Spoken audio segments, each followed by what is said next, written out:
Magandang gabi, mga kababayan ko kung nasaan man kayo sa sulok ng ating bansa, pamanin.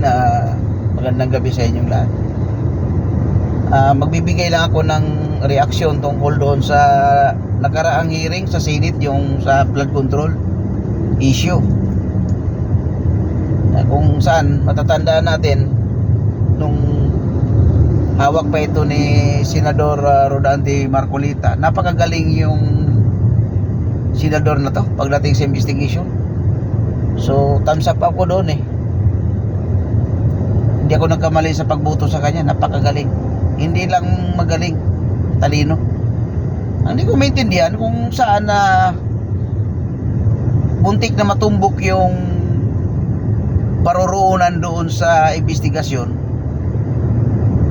bigla namang tinigil at kinuha yung chairmanship, pinalitan si Senador Marcolita, napunta ngayon kay Senador Pampido Lacson. So doon sana sa pagpapalit, lalo akong nabibighani kasi ito si Senador Pampido Lacson, bukod sa matagal naging senador yan, naging pulis yan, super cup yan, general. Mahusay na mahusay yan. Kasi yung mga nakaraang mga panahon naging membro ng mga komite sa Senate, magaling mag-imbestiga yan. Ang hindi ko maintindihan sa kanya, nagulat ako, bigla niyang tinigil yung investigasyon doon sa flood control. Tapos after nun, tinuturo na sila ni Jesus Escudero, Joel Villanueva, sila ni Jingo Estrada, kasi meron daw silang mga insertion. Ang di ko lang maintindihan, bakit doon napunta tayo doon? Na hindi ba yun ang issue? Hindi silang issue Flood control ang pinag-uusapan dito. Kung meron man silang mga pagkakamali at nagnakaw sila, wala namang problema, sampahan ng kaso. Pero wag nating ilihis yung kwento, yung issue. Kasi doon tayo nakatutok doon sa flood control Bakit biglang biglang itigil yung investigasyon? Di ba paano natin malalaman yung katotohanan kung ayaw yung buksan muli yung usapin na yun?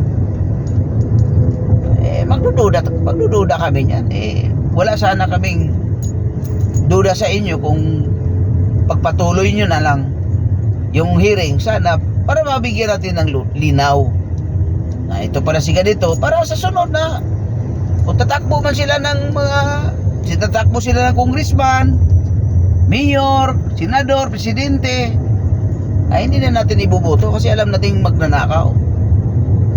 Pero bakit bigla nyong tinigil? Yun ang nagkapagtaka lang, no? Tapos hanggang ngayon wala na, hindi na napag-usapan yung flood control. Iba na yung pinag-usapan. Nandiyan na yung kakasuhan na si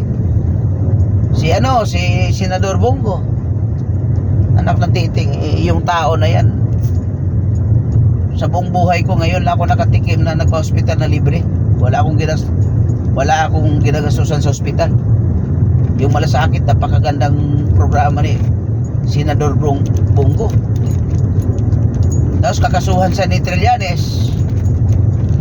Wala namang masasabi ni Trillanes dahil si Trillanes isang magiting na sundalo, pulutong, pambihirang pulutong, hindi basta-basta, Philippine Navy. Pero bakit napakatalino tong tao na to, pero bakit ganun lang ang kakayahan niya? Kakasuhan yung matitino. Yung mga may nagawang magandang nagawa sa bansa natin, kakasuhan, gawaan mo ng kaso. Kung totoo naman yung paratang, walang problema yan. Talagang ganyan ang batas hahanapin yung mga nagkakasala. Kaso lang, bakit itaon ninyo dito sa usapang flood control na yun sana dapat ang mauna? O after nun, kung halimbawa matapos natin yung matapos nyo yung flood control, di yung binanggit nyo ngayon, yun ang balikan natin para malaman natin kung bakit nagkaroon ng ganong issue. Bakit yung pera natin, yung budget, bakit kumakalat sa iba-ibang mga politiko. Di ba? Sino na ngayon yung kakampi ng taong bayan? Wala na. Kung meron man, iilan na lang mga senador dyan. Yun ang maasa natin. Ano ba naman kayo? Di kayo naawa sa bansa natin. Kayo sana yung pag-asa namin na tutulong sa kahirapan.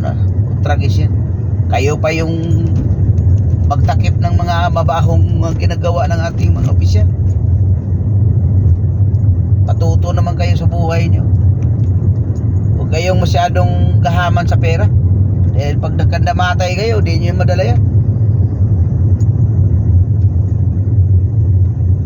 Maawa kayo sa mga iba nating kababayan, lalo sa mga lugar ng remote area. Walang hospital, walang gamot. Pag nagkasakit, pag hindi mo maitakbo sa malayong hospital, wag natin sabihin natin malapit, malayong hospital. Pag hindi umabot, dito. Sana yun ang pinagtuunan nyo na paano kayo makatulong, hindi yung inuuna nyo yung sarili nyo.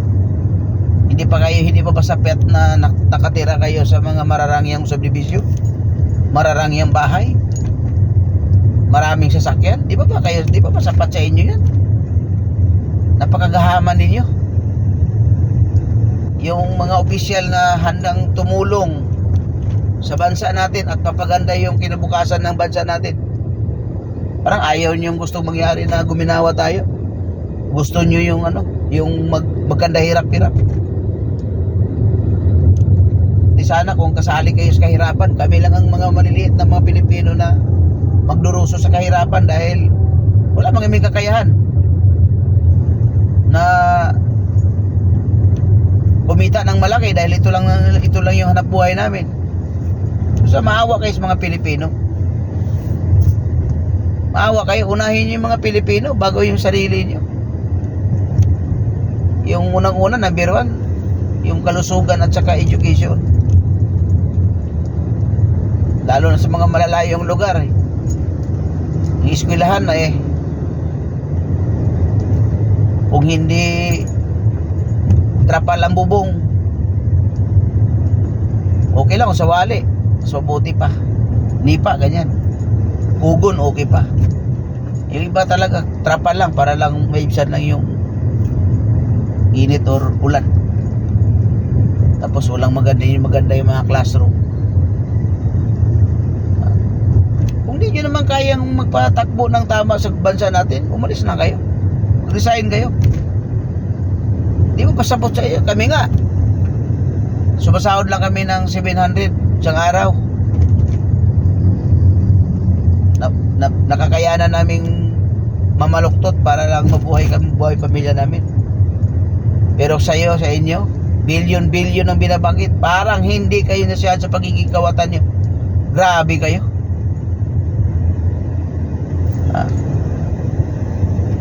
Sobra kagahaman sa pera. Ba't ganyan yung mga ugali nyo? Tapos ayaw nyo pumayag na humiwalay kami sa Mindanao, yung lugar namin, yung Visayas, Mindanao. Gusto namin layo na lang, lang kami, bukod na lang kami. Kasi wala naman kami maasahan sa inyo. Ano asahan namin sa inyo? Pagdating ng eleksyon, mga kampanya kayo sa amin, pupunta kayo ng Mindanao, kakamayan nyo yung mga tao. After ng eleksyon, wala na. Sa TV na lang namin kayo makikita. Iba na yung ginagawa. Yung pangako, iba na. Iba na yung mga pangako ng eleksyon, iba na yung ginagawa. Pagdating ng nakaupo na. Instead, para sa bayan, para sa bulsa.